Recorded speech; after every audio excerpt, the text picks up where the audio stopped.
naye nyina kye neekakasa mbadde nkigambo omukyalo yankubidde essimu ku makya kati njagala okyogera na buli muntu ali ku programu eno omukono gwa Katonda weeguli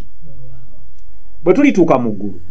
tugenda kukakasa ng'amaanyi ga Katonda gazze gawanirira embeera yonna gwebyo byowulira bye bakugamba basimanyi omutima mulwadde simanyi oyina kansa byonna ebyo Katonda n'amala ajjawo omukono gwe wandibadde wagenda nadda nolwekyo ensobi gy'otakola wakati mu kikutwalaganya kyonna amaka ne bagaba gakalubye gatya obulwadde newankubadde bukuyinzizza butya newankubadde onyigirizibwa mu byensimbi tova ku Katonda bannange Katonda tetumwogerako boogeza abeere mukwano gwaffe start your day with prayer muzukuke ekiro muyige ebyandiikibwa ebitukuvu birimu amaanyi abasajja bakola research oba okunoonyereza mbu bwe babanga bagenda okula that thing trended naye nenkyagala nnyo if anything spoke to me that spoke a lot to me bakola okunoonyereza ne balaba abantu be bagenda okulongoosa abalina enkolagana ne Katonda nga baliko n'ababasabira recovery rate y'abantu abo balina okusabirwa. This was an independent research I think done in the US. I don't remember where exactly, but I know it was done. Very wonderful and classic research. Ne bakola nga bonagamba nti kati bano betulongoosa balimu eddiini balwadde bakulongoosa ne balina obwesige be balina mu Katonda ne babateeka wali nga waliyo n'abantu be bamanya babasabira. They were so much amazed nti success rate eyokubalongoosa n'okubeera obulungi n'okudda engulu so easily yabanga nene nnyo compared ku bantu abatakiririza mu Katonda. Nti mu kaseera ako bantu bwe babeeranga eri I need to get that research. I wish I had probably quoted bewamje muyinza okubisanga. Babeeranga eri mbu abantu nga basaba kumbe eno bano bamonitaringa embeera n'okuwona kw'abantu. Naye mu biseera ebyo ebiri specific nga waliwo okusaba okugenda mu maaso. Wabeeranga w'amaanyi mangi ge balabanga kubanga jjukira bano abazungu baba bamonitaringa balabe omuntu mu kiseera kino ali atya nti naye moment sezo ngeri y'abantu ababasabira nga ne bano bamanyi babasabira bagendanga okulaba nga okusinzira ku byuma bibalaga n'okunoonyereza improvement mu byobulamu bw'abantu era ne bavaawo nga bakola statement kati research ono takolebwa bannaddiini ne bavaawo bayira conclusion gye bakola nti waliwo amaanyi ag'enjawulo aga Katonda agakolera mu bulamu bw'abantu abategeera Katonda. I couldn't have started this program in any better way than what I am doing now. Nsaba nga nkwegayirira wabeerewo enkolagana gy'ozimba wakati wonna Katonda. Unfortunately tumala nnyo obudde okuzimba enkolagana n'abantu oluusi ne tuzikaka. Nenyina enkola yange sikaka mukwano na nkolagana. Sikaka. Njagala nnyo abantu naye bwe nkulaga nti nkwagala nondaga nti si byoliko I move on. Nze oyo ye mugerwa omuntu yekka katate ekyo kivudde wakuba oyo si muntu Katonda ye yekka gwe sisobola kugamba nti muvuddeko kubanga ye actually yankimako nolwekyo tumala obudde ne weesiba ku mukwano gwo ne weetooloola n'oyonoona obudde naye ng'ate Katonda tetumwesibaako. How I wish twesiba nnyo ku Katonda. Bano abantu abalala bonna bajja kujja omwana wajja kujja ekyo tebakikulimba. Omukazi nga weesibye ku Katonda ajja kutereera. Omusajja ajja kukalubirira bw'otaabeera Katonda naye gano amavivi aganoonya Katonda gakkakkanya omusajja amaka ne gatereera. Nolwekyo muzimbe enkolagana eri solid ne Katonda muyige ebyandiikibwa ebitukuvu. One of the best moments in my home gye nsinga okwegomba is when we open the Holy Scriptures and meditate upon them. Ne tusoma ebyawandiikibwa n'obuulira abaana. Last night nabadde mpulira muwala wange drawing insight from the scriptures that wabadde tusoma. Ekyo kiri powerful. You don't know what that means nga mugenda okwebaka nenga waliwo naye amaka agamu ne wetukoledde program eno Lydia. Mulina ebibasoomooza naye Bayibuli nzigale. Kyokulaba Bayibuli ya zipu nze sijagala. Nze saagala Bayibuli ya zipu obulamu bwange. Erina akabonero kendagira ddala. Ntungalinganga aga nti gwe nkusibidde awo saagala kuntawaanya.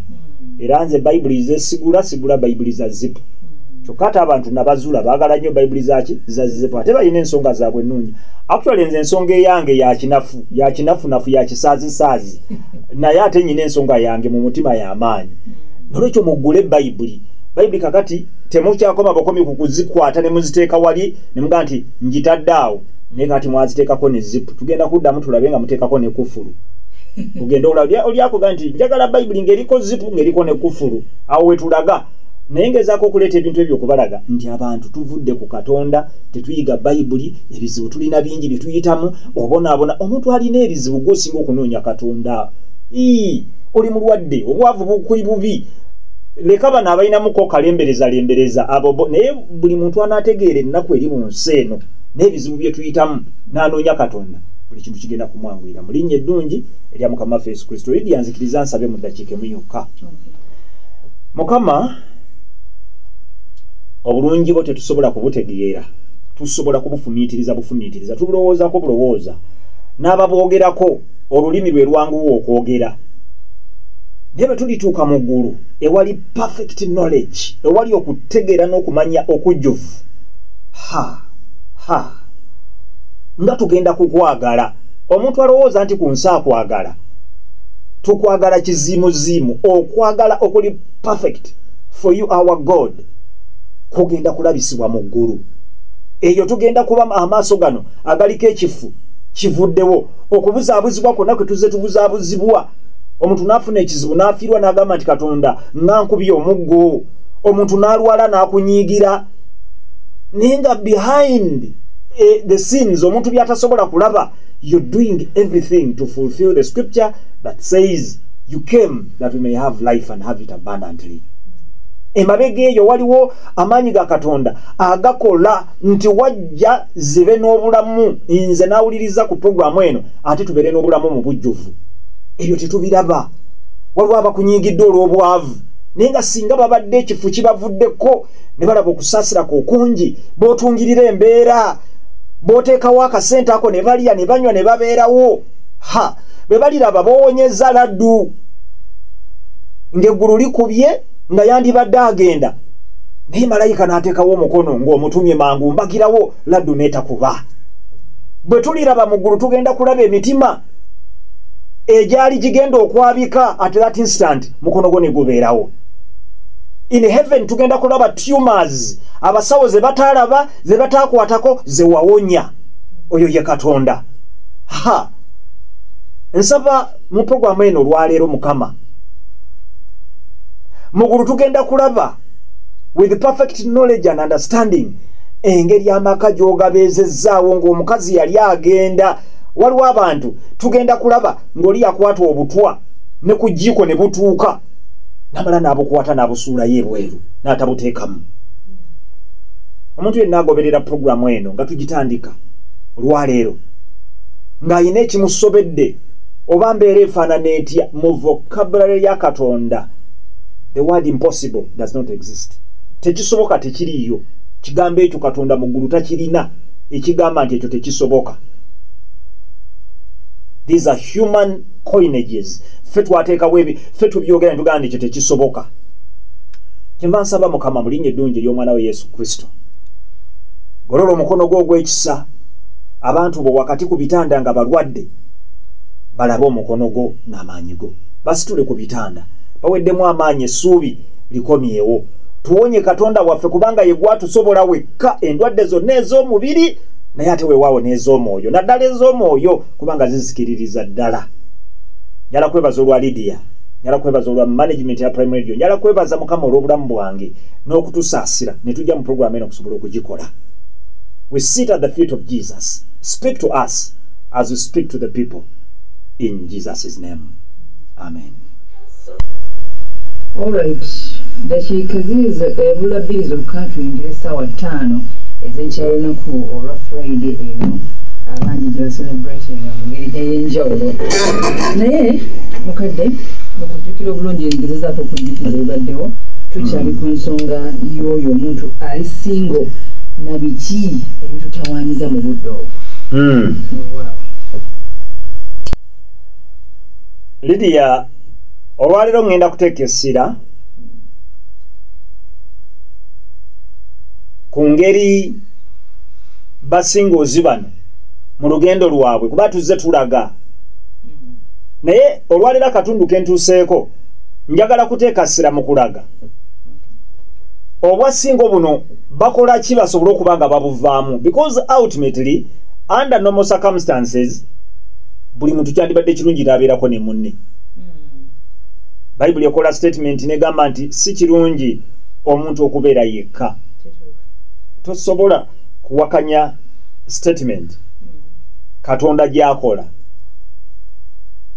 There's no way you can come back n'ogamba nti kirungi omuntu okubeera yekka. Ye Katonda agamba si kirungi omuntu okubeera yekka.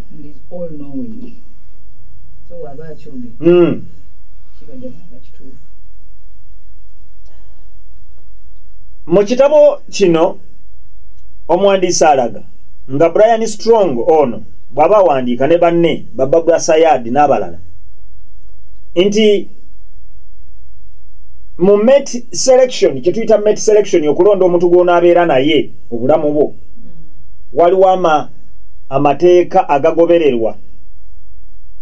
naye oluusi kye batatulagira ddala ze steps zino enkulu zenjagala okuteekako essira. Ngenda kwogera ku bintu biri bisatu. Mu Lungereza bakiyita seeing, ekyokubiri bakiyita meeting, bigambo bya bulijjo nno nnyo, then n'ekigambo dating. Seeing, okulaba, meeting, okay, okusisinkana, naye ne dating. Oli ku Family Clinic agoberera program ku 9.9 wano ku Prime Radio. Naye nsaba Lydia nga nsumulula ebintu bino n'ebyama bino, omuntu agoberera program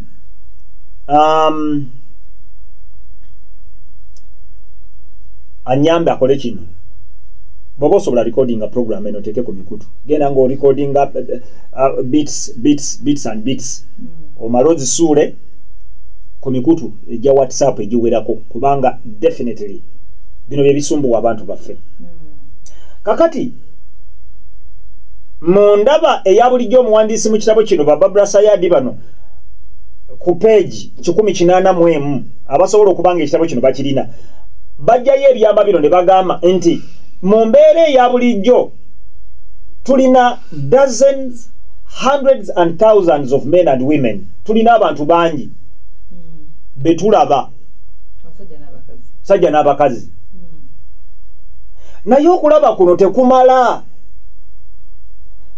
Yakozesezza ka statement mu Lungereza kagamba nti masses of people blur into one another. Kenjagala okukyusa nti abantu abangi betulaba mu mbeera eza bulijjo batuuka ekiseera ne bafuuka kizimuzimu ng'olinga nga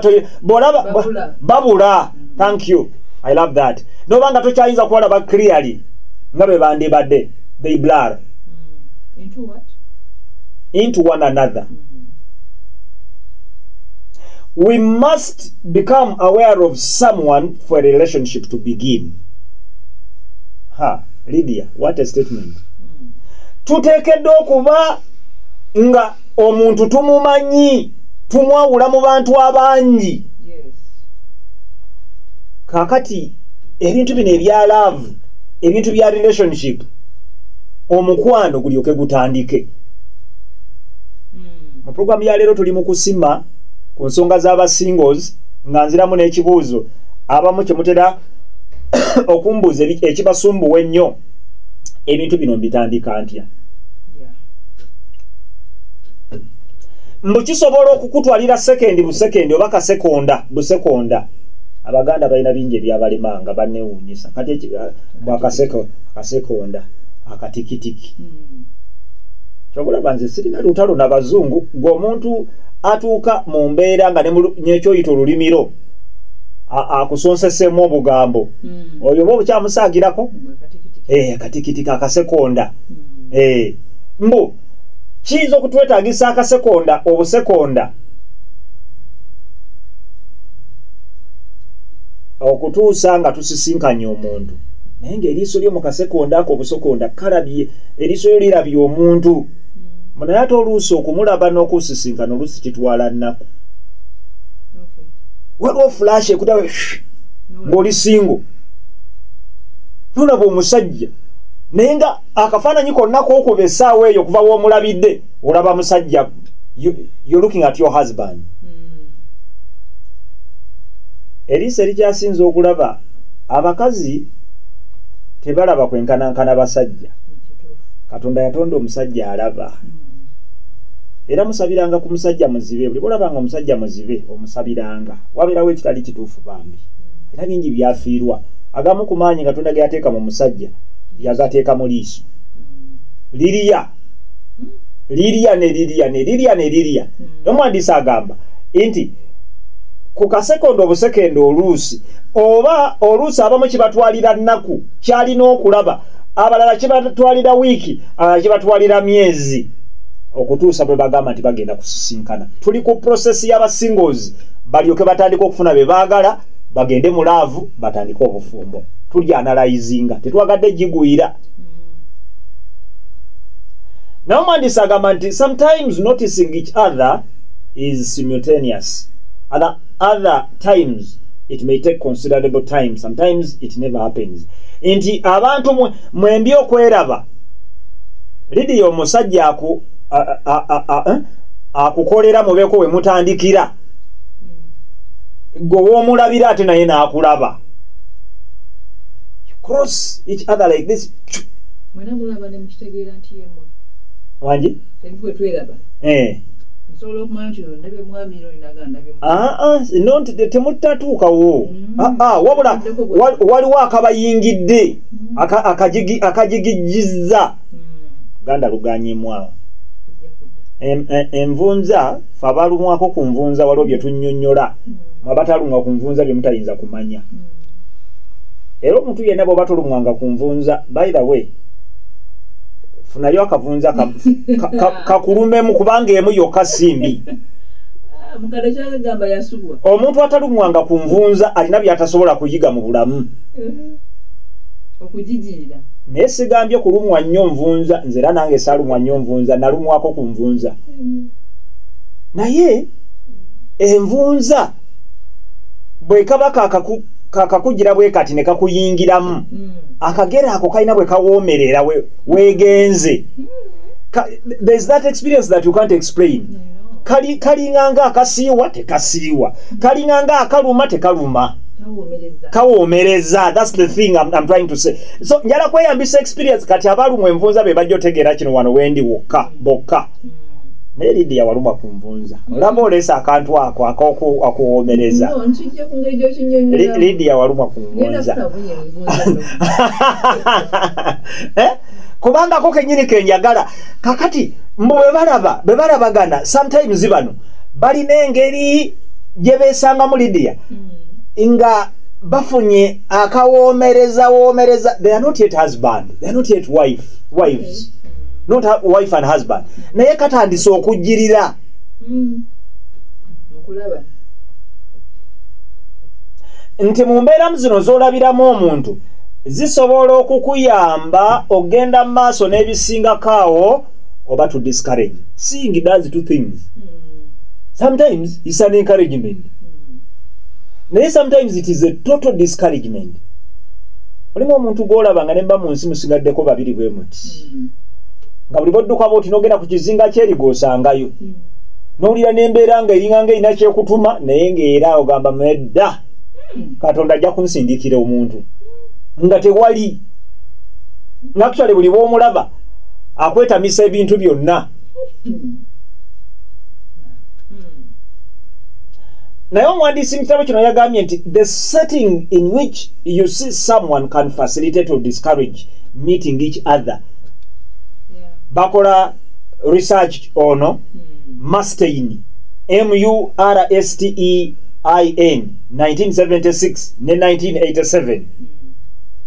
Naye bannyonnyola ne bagamba nti mu kye tuyita closed fields, njagala kuzinnyonnyola mu mbeera y'okulaba, kubanga mu kulaba mwe tutandikira. Kyobula bannasaasidde b'osanganga bamuzibe mubayambenga, mubasabire na busabizi. Kubanga amaka mu sensi yonna amaka tegatandikira mu ttaaci. Kyovudde olaba bw'olitandikira amaka mu ttaaci nga gwe ttaaci ye yaggulawo amaka ne mugatandika, laavu yammwe muba mugenda kubonaabona. Kuleka bamuzibe Katonda Katonda bw'obadde okimanyi nti Katonda kyakola bw'alaba nga sitaani akoze ettima bamuzibe bano ne babeerawo abawa amaaso amalala abawoteeka amaaso mu ngalo naye omuntu ng'amaaso go gakyakola galaba marriage yonna ng'ova mu bwasingo ogende etandikira mu liiso lyo kye liraba naye waliwo kye tuyita closed fields ze ziriwa abantu abasomera awamu ku university oba luusi ne mu secondary tulabye ku bufumbo nga bwatandikira mu secondary omwana n'atunuulira omuwala bwe nali nkyali mu secondary nyina obuwala obwanjira ngaawo ssebo ne ate ng'eddiini yali nnyingi awo nali nakayingira ndi musajja wa kitabo enjiri ngibuulira niwe olina akaana akawala koolaba n'ogamba bannangi nsomesa n'agira bw'ati nayagalanga nnyo economics era nayita nnyo economics naye omusajja ali yalina asika kaavu naye ng'olinayo kaavu endala z'olaba oli mu kiraasi era neesabiranga essaala ngamba kakati namala kukula nemmanya nti awo nati wali muta ise no more natural process Katonda gye yateeka omusajja yenna omulamu olina okulaba mwana nasituka bwati nova ku kaavu eri ku lubaawo nodda ku kaavu etambula kaavu eri static n'ogivaako nodda ku kaavu ekola ki etambula wali nomo era waliwo omuvubuka eyampeereza message bambi ng'ali concern nga nti mukadde nsaba nnyo naye nsabira nyina obuzibu n'amaaso gange kati ne mubuuza amaaso ng'asabira ki kubanga fe abasajja naturally Katonda yatutonda nga amaaso gano okulaba gali okay naye ate obuzibu kugenda nnyo wala mwe abasinga njala kwebaza Katonda sirina bawala be nalaba ne bandabikira bulungi nengoberera mu secondary era nsobola ndi kumpewo majifa abali kumpewo tuli confident so many of my OBs and OGs kuno kwebali babeera bangoberera naye teri ajja kugamba nti bwe navanga ku liiso nyina kye nakola ekirala kuba bayibuli gati buli kintu kina ekiseera kyaki naye Katonda abeera akutegeka nti ne mu maaso eyo ng'otusokola decision eriiso lyo lino era ogenda paka be nagenda nkategorizinga nga mulimu abantu nga newunya bwewunya ningamba lwaki abantu bagwirana noono ng'ate nze mwana tu tebinkolera nina kye banenda okwogera naye sijja kukyogera kubanga mikwano gyange bajja kunyiigira naye nja kisabika anaaba ategedde omugezi ajja kutegeera kakati ogenda okulaba ng'omusajja eyo gy'oli ng'olina kale ekukolera ne kale zitakolera kakati ogenda okulaba gwe weebuuza nti naye abantu banoonyaki ku baddugavu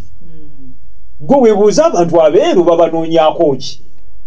tiyo omuntu ng'omuntu omweru talina kyamukolera takola kulaba closed fields zino mbuziyamba abantu abali ewamu it's a small number of people abali likely to interact musisinkana mu mbeera eza bulijjo wano waliwo obulungi naye waliwo n'obubi naye kye bayita open fields obugambo obwo obw'Olungereza mu abasobola alina obuzibu n'Olungereza gwe tofaayo ndi mu by'okutemeratemera naye abasobola wandika mu notisi zo akagambo closed fields mu kisaawe ky'okukwana closed fields be balidiya bano ng'akeera wano ku prime radio okuva ku makya I'm just giving that as an example paka bw'amaliriza olw'eggulo that's a closed field era bwe kitaba kiki on assumption nti lidiya toli mufumbo abalina okuwasa bamaneja ba radio bakozi bano ba presenter kubanga bw'olaba closed fields ge masomero njagala abagoberera program olwaleero mugerwa ngenda mpola kuba wendi wali sensitive nnyo wasumbuwa abantu closed fields zino be basawo n'omusomesa gw'olaba n'akatweke tokaagala omanye ebintu bino ebyalaavu bwe babitandika birina ebintu bingi otunuulira omusajja akatwe nga katwe kootayagala ebirala byonna byandibadde oke naye akatwe engeri gye kakulamu gwe woolina obuzibu ye omulala akatwe ate kaayagala waliwo abantu nga tebaagala abantu ba mitwe minene nebeerayo abantu nga tebaagala muntu w'akatwe katono omuwala omu yansesa Lidia yagamba mukadde omusajja oyo byonna byali mbyagala naye oba nkole ki saagala katwe kwa musajja omusajja alinga atalina mutwe nze bino byendeeta ku radio kuno mba mbiwulidde bibeera mu bantu omusajja w'ekirungi nga gwayogerako nange mumanyi bwe neetegereze nnyo omuwala byayogeraga naye nange omusajja atalina mutwe katonda bannange baali omuvubuka bakwanagana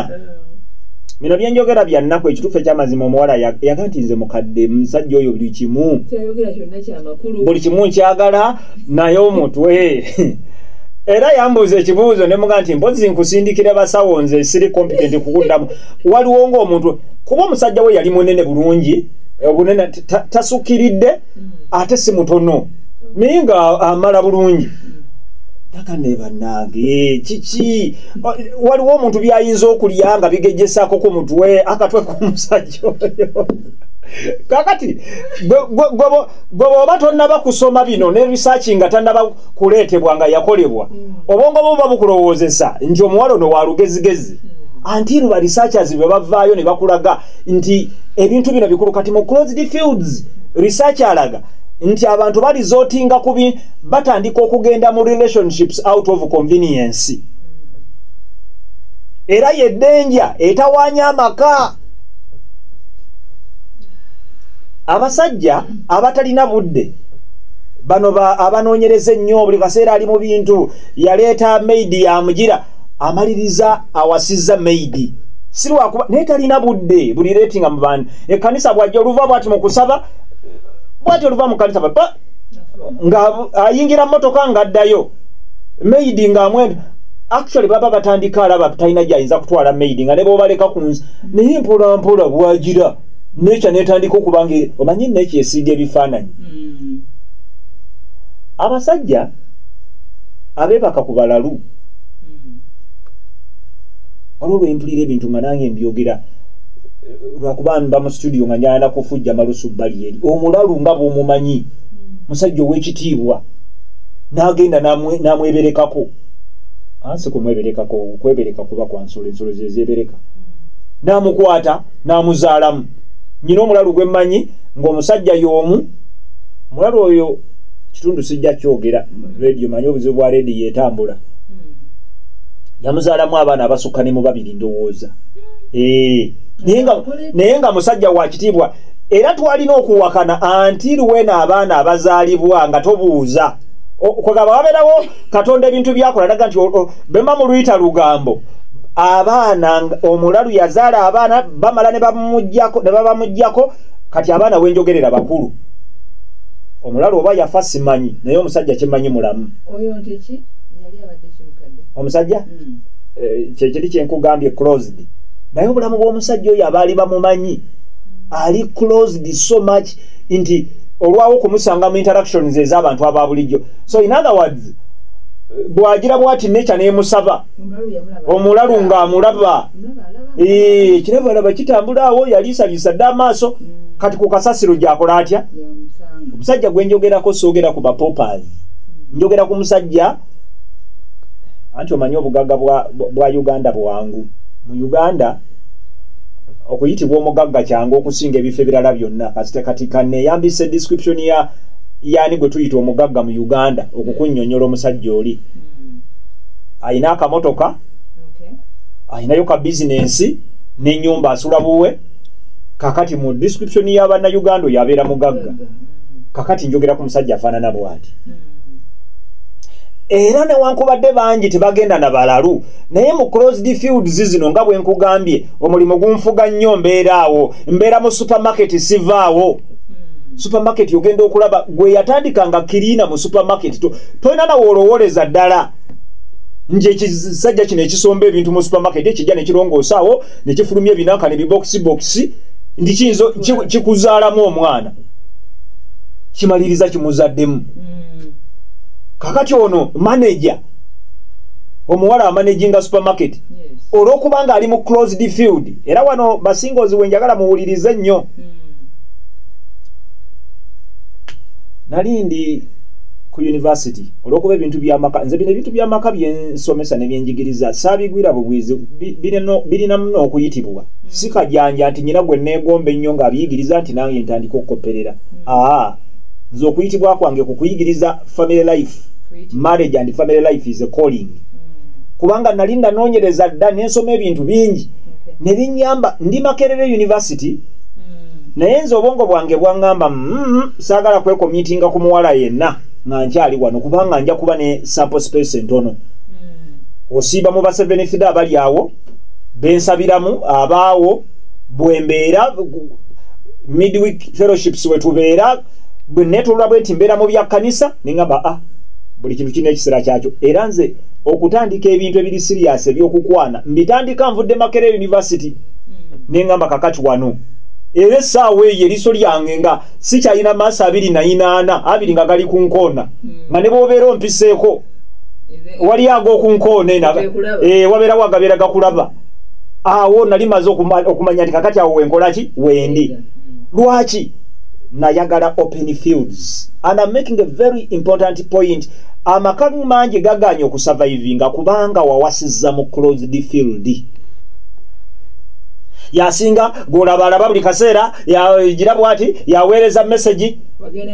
yaleeta amazzi mu bikomere ebyo omuli abawala abatandise obulamu abakola mu banka agiyingira 12 kitundu gogenda okumulaba wano mbwakuwa sente abaera yayingidde dda ku saa 12 kitundu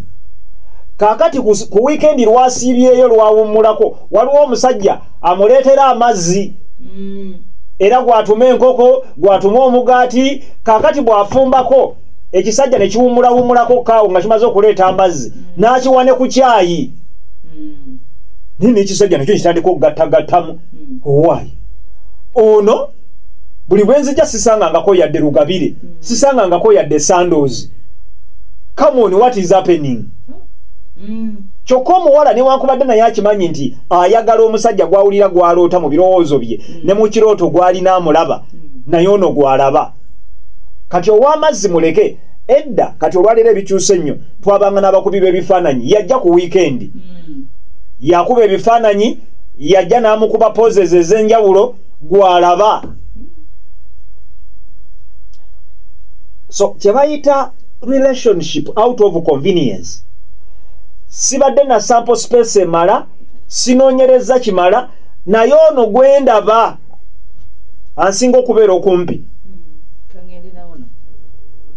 n'okwagala olusoba toyagala naye ogenda okulaba yaliwo omwandiisi yagambye nti open fields in contrast are characterized by large numbers of people era zino ze njagala okwenkalejinga mu basinga ozimwetegereze are characterized by large numbers of people who do not ordinarily interact with one another, such as beaches, shopping malls, bars, raves, amusement parks, and large university campuses. In other words, nobanga awo wolabira olaba abali ku kanisa nolaba bosomye kakati bomala okulaba kaneyambisa example ku prime radio oyina abawala bolaba bogenda mu kanisa oyina abawala bolaba naye bw'otambula ne ku mirimu eyo gy'okolera ewalala oyina bolaba kati ogenda okusalawo okugamba nti Lydia golonze so Lydia tomulonda kuba Lydia yakubeera okumpi era mwegendereze mwe abali mulaavu naye nga omuntu gw'oli naye mulaavu ye yasooka okukukwana ye yasooka okukukwana ate era gokkiriza nali nkyali muvubuka muto abawala be nadduka emisinde be bawala abaali bagala okunteeka mu kakunizo ebintu bino ebyalaavu wabeerawo abantu abakwefunza nga bbe eriiso lyabwe lyabalaze dda nti ye gwe mutuufu naye ekibuuzo gwe bwe wandabye nga nze mutuufu naawe gwe mutuufu wange kakati awo wewali obuzibu we close so musiyingi wano ennyinga eno oba ngitemyetemye bulungi etegerekeke allow yourself to see topapa tokolabe Lydia nali mbuuza gundi Kasagala wano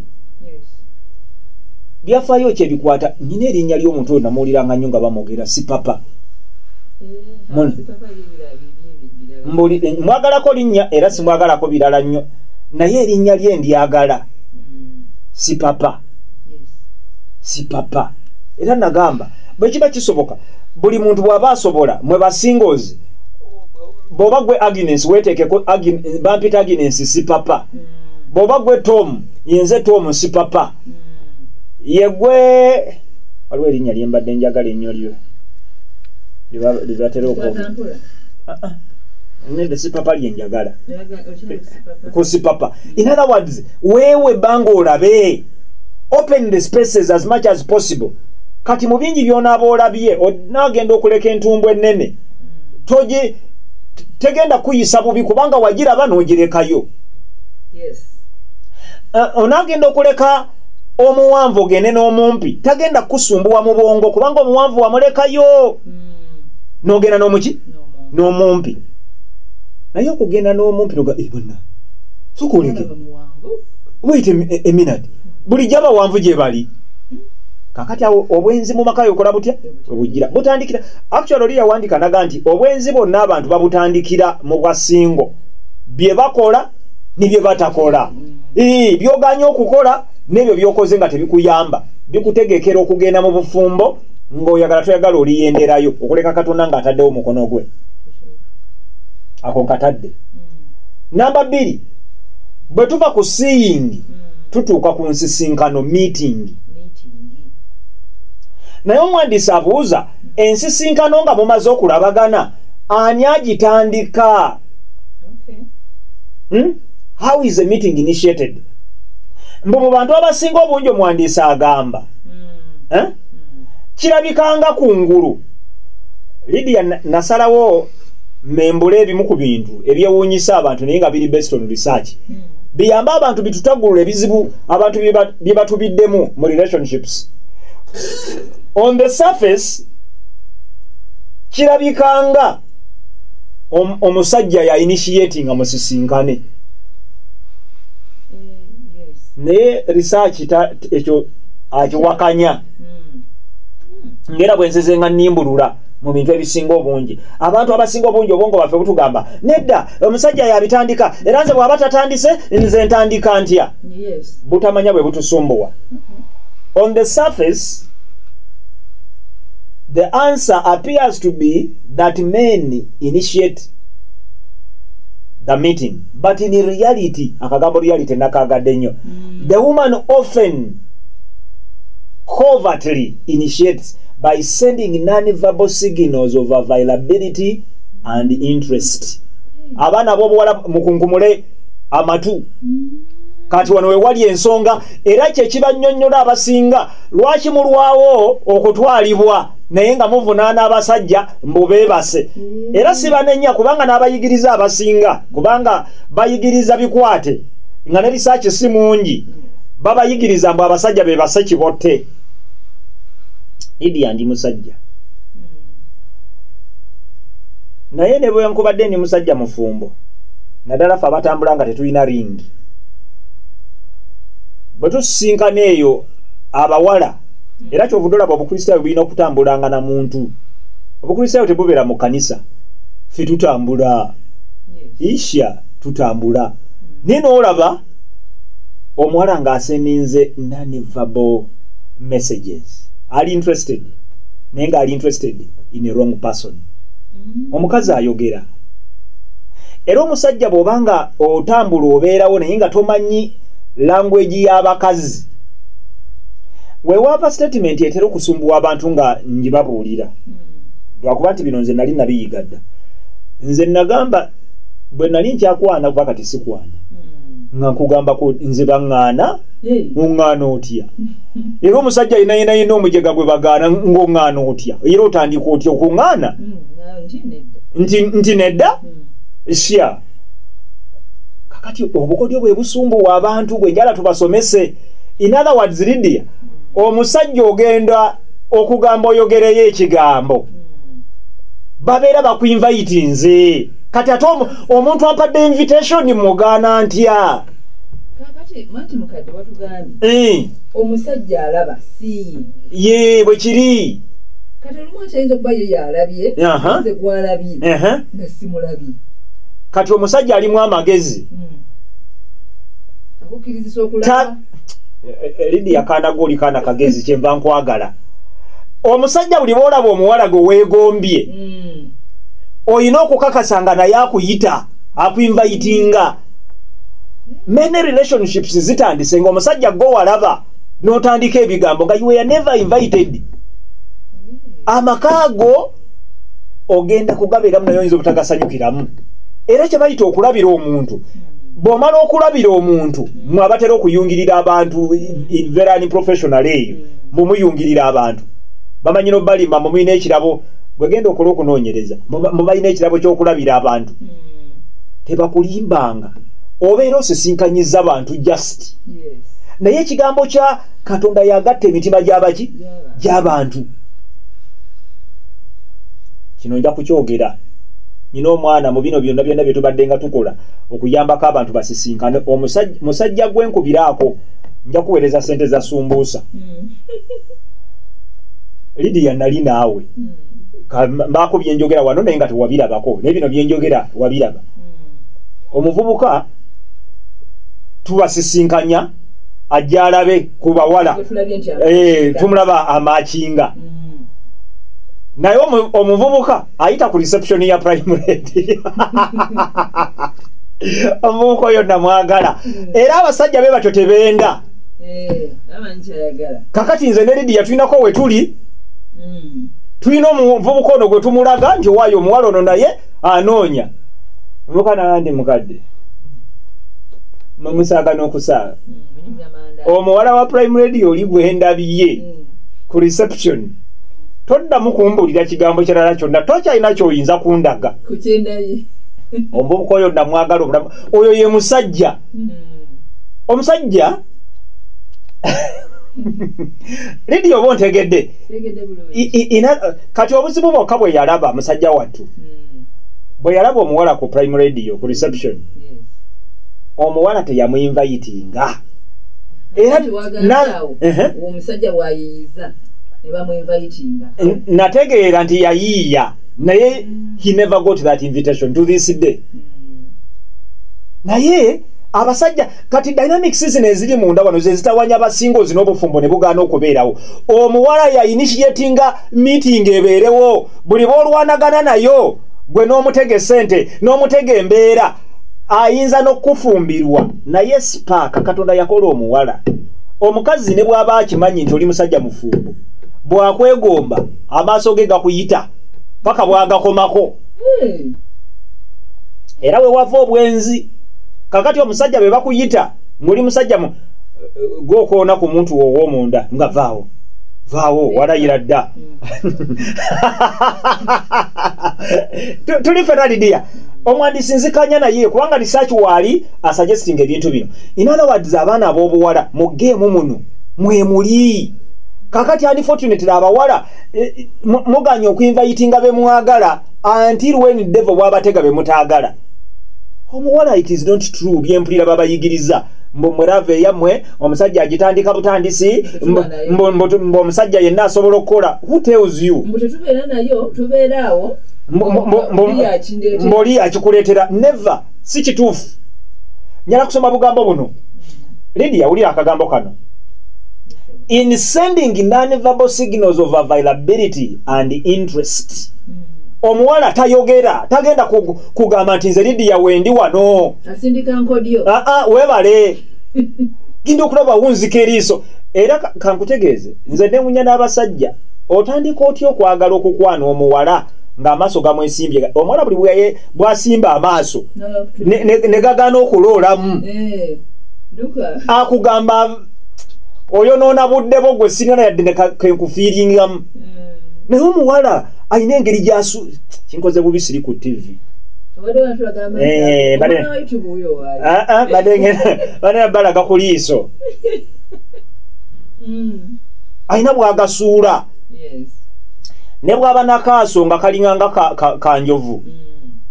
amenyeka munda ayina engeri gyakola obukowekowe omukazi bw'asisinkana omuntu nga yandiyagadde obeeko ky'omugamba siginozi zibaawo wabaawo ne bekaba kakucwakucwa mulimu obukazi obukalukalu leero ogenda okukalaba bekasisinkana nze ndabye ku bawala abeegwanyiza abasajja abatali baabwe ogenda okumulaba ng'embeera emukyankalanyeeko ayinza n'okwasa ebikopo essaawa eyo kubanga omuntu oli ayingiddewo kakati it takes omuwala nga mutendeke ebintu byinjala okutendeka abaana bange ab'obuwala era ndowooza I desire as many of you abagenda okujja ku Fairway Hotel buno bwe bukodyo bwenjagala okuyigiriza abaana ab'obuwala ne baba badde bakutenda mbu olwawo tebakutwala ove ku Fairway Hotel nga bakutwala butwazi oluvannyuma lw'ebbanga eggere kubanga research waali ate nzikanya naye omuwala gwowa invitation kugwowulira kankutegeeze okimanyi nti choice y'omuntu amaka gatandike gabeewo amaanyi gali mu mukono gwa mukazi si gwa musajja musajja ne bw'olyagala otya gwe tobitegeera naawe lidiya gwe ne bw'olyagala nnyo n'olemerako naye omuwala n'agaana kati olw'okuba temubimanye ennaku zino abawala agenda n'akuba n'ebirayiro naye ng'ekimututteyo lidiya omanye ekiba kimututteyo kuzaala mwana kwejjako nsonyi mbu aluddewo okufumbirwa naye ono ddala ddala agendayo ng'akwagala bino byemba nnyonnyola abaagalwa biteekeddwa okubaawo a woman will glance at a man once or twice and catch his eye olaba eriiso lyammwe nga lisisiŋana kati va ku bino ebyaffe nze lyange neriyo lidiya wano mu studio lisisi naye tukanula bukanuzi tewaliwo kaliwo liiso kkalu bukalu naye eryakasinde bw'oba ojjukira lidiya ebintu bino olina engeri gye watunula nga mu buli ngeri kasinde tasigala kyekimu njagala abaana ab'obuwala baana bange ab'obuwala oba era lidiya abaana ab'obuwala kati mbaagala mbayambe kuba bino bye muddamu ne bye munaakola mutya bino bye bintu ebiringa ng'ebya bulijjo naye tibibasomesebwa you see a woman will glance at a man once or twice and catch his eye. She may smile or flip her hair. Obukodya abakazi bwe bakozesa bungi. Omuwala kankutegeeze make no mistake bw'aba awulira nga ddala ddala akantu mu gy'oli tekaliimu nekyasooka okusiba face. Ekirala abavubuka bw'obanga oyagala okulaba omuwala bwe muyinza okugguka nga biyinza okukukolera Katonda n'akusaasira nga naawe omwagala. Enviiri zino ne bw'aba alina za kikuggu azikwatamu omuwala bw'asisinkana omusajja nga waliwo ekiyinza okubeerawo bambi tagenda kukugamba naye eriiso bw'alaba nga tolirabye agonza akaloboozi ne babeera bano abaasakaala eddoboozi ng'alinga ng'awuuta omukira gwa gundi gw'endiga era ogenda okulaba ng'alina engeri gy'agonza akaloboozi bw'aba takoze ekyo research alaga alina bwa brushing omutwe guno kwegamba ateekawo embeera yonna for attention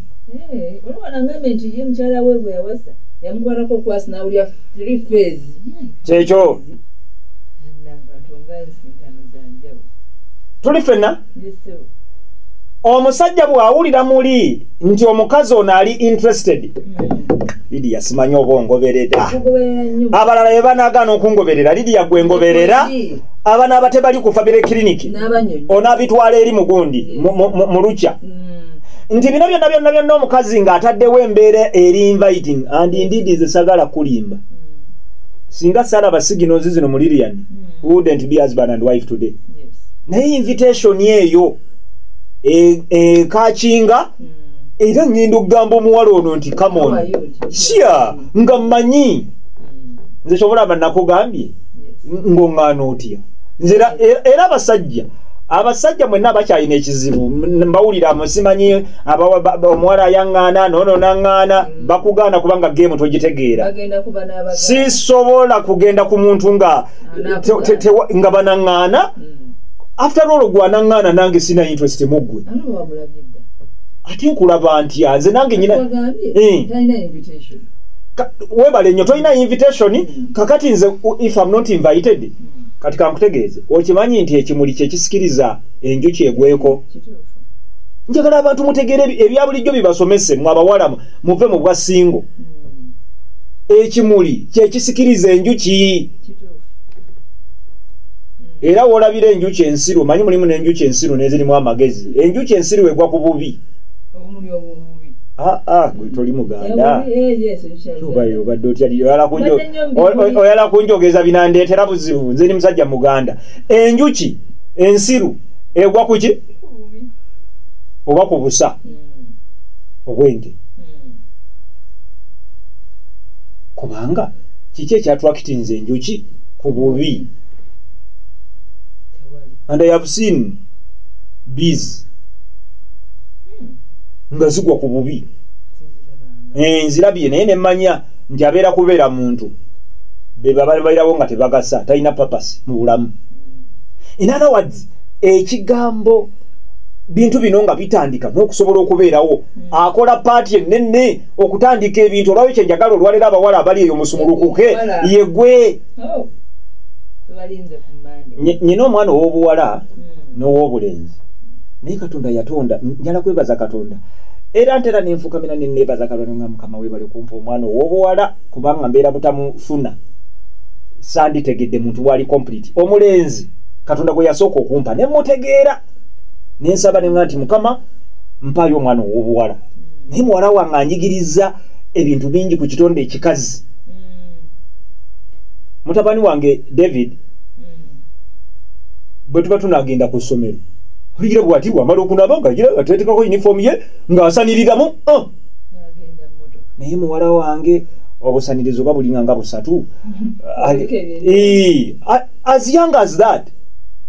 oba okwesiga obwenjawulo kanankani omukazi Katonda amutonze ng'endabika ye enfaanana ye kitundu kinene mu bulamu bwe even as young as that kuba kati awo talina kyanoonya naye instinct mweri alabira ku maama we nolwekyo abaana ab'obuwala enyingeri Lydia sigenda gigendako naye nze nzikiriza nyweze nnyo eno bwe mba mmaliriza bakole kyonna ekisoboka nze ntera nnyo neŋŋamba nti teri mukazi mubi sirabanga mukazi mubi buli mukazi mulungi naye kirungi oli mulungi ewaani buli omu olina gy'olungiira era toyitanga omuntu yenna nti buli gw'olaba nti mubi si wuwo nannyini ye bw'anaamulaba ajja kulaba kirungi naye waliwo basics zetumanyi faayo ku ndabika faayo ku mpunya towunya akasana wunya otya akasana ng'okyali singo n'owunya akasana omanya akasana si kyangu kyakuwunya ku muntu wekatuukira okuwunyako obeera weeragajjalidde nnyo nga buva kuzannya naye gwe omuntu omukulu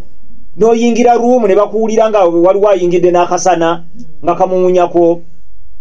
nolwekyo mutandike okuteekawo embeera ate kali mukayige open up in spaces kakati ebyo bye mugamba mujja ne mutambula ne mubeerawo oyina gw'olabye muyina biri bye babasumbuwa society yakibateekamu mbu omukazi bakukwana bukwanyi research ekyo si kyeraga okukwana kuno gw'okuinitiatinga oli agenda okujja nga waliwo obumusikiriza naye muvuma amaaso nemo osisinkanye omutima gwo guyina kyowulira ekikulimu ekyagala omuvubuka ono ate bw'otuuseewo weetadde mu mbeera mbu ye yalina okubitandiikiriza abitandike kwaga amaaso agatunula gatyo abitandike ku ggwe bw'otyo research yenna alaga nti kola kyonna ekisoboka if a man oli obugambo buno maliriza if the man moves into her physical space the woman then relies on nodding, leaning close, smiling or laughing. Era ogenda okulaba olw'okuba wabikoze n'omusajja ne bisisinkana naye awulira ayagala kati agenda okulaba ne be mubeera mu staff room mwabasomesa omusomesa gw'olinamu akantuntu ogenda okulaba nga buli kaseera mwagala mutuule kumpi awo nga bibakolera naye oliba temulimaalinga kati awo kiba kisigadde kimu omusajja kuta awo omusajja wakolera paati ey'amaanyi ennene ne mu bisolo kankutegeeze ebyo byolaba akabuzi nga keddusaddusa embuzi eddukira ddala nga teyagala bw'eba edduka ennume tena weeyinza gisanga naye n'embuzi zino enkazi ogenda okiraba yebuzaabuza eringa edduka eyinza n'okugenda ewantu n'ebanga ewagamiddewo naye kakodyo kaayo byonna byebadde edduka ekola ki eyagala mbuuza mwabawala mudduka biki byodduka enziruka yammwe buzaabuza olina feesi gy'oteekako ng'etulagira ddala tobiriiko ennyambala oyo gy'oyambala ne bw'oba ojja mu kkanisa iragira ddala weeyambalira ng'omuntu eyabivaako enjogerayo wabivaako naye kumba okola ki waliwo omuwala gwe mmanyi ate naawe lidiyo mumanyi magezi si mangi nnyo obutonde naye njogera talina naye bwe yagenda mu laavu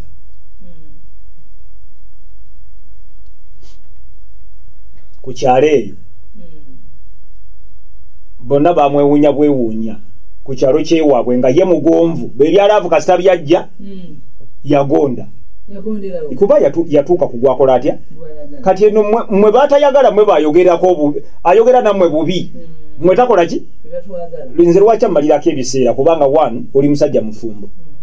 tagenda kumalirako biseera nolwekyo oli takubuzaabuzanga ne bw'obeera tolina mpisa bw'otuuka ku gwoyagala empisa zikola zitya zijja kamalize ne kano Lidia mukadakika kamu mbwe ensobi abasajja gye mukola kwe kutaputa eriiso akaaso k'omukazi obuviiri ebikola bitya nojja n'amagalo we mubyonoonera ate n'otandika sex ye byabaddeko she's not inviting you for sex she's inviting you mutandika okulabagana mudde ku stage eri endala gye tatuuseeko olwaleero eya dating Lidia montegedde bulungi seeing twamulabye ali mu process naye ne meeting okusisinkana omuwala yakutandiikiriza ekyennaku obujego obuli mu basajja bwe bakola akaviiri eriiso erikumenya bw'omusisinkana otandika kola bya kisiru omuyita kumutwala mu loogi mbwera omuwala n'abeera disappointed nnyo n'agamba mbadde mmanyi mpita alimu magezi naye ate empita wakunkwatirira ntwala mu bino omukazi sex ajja luvannyuma nga gwagenda omukola naye amwekakasizza era wano at this point takwagala nti laavu weeri developings she likes you Lidia benyongerako awo nja kubyonoona omugezi akoze atya ategedde alright tugenda kujja twogereyo ebigambo nga bibyo mu ddakiika esigaddeyo ngenda kutama ssimu twogereyo ku nsonga eno laba biyale wayayo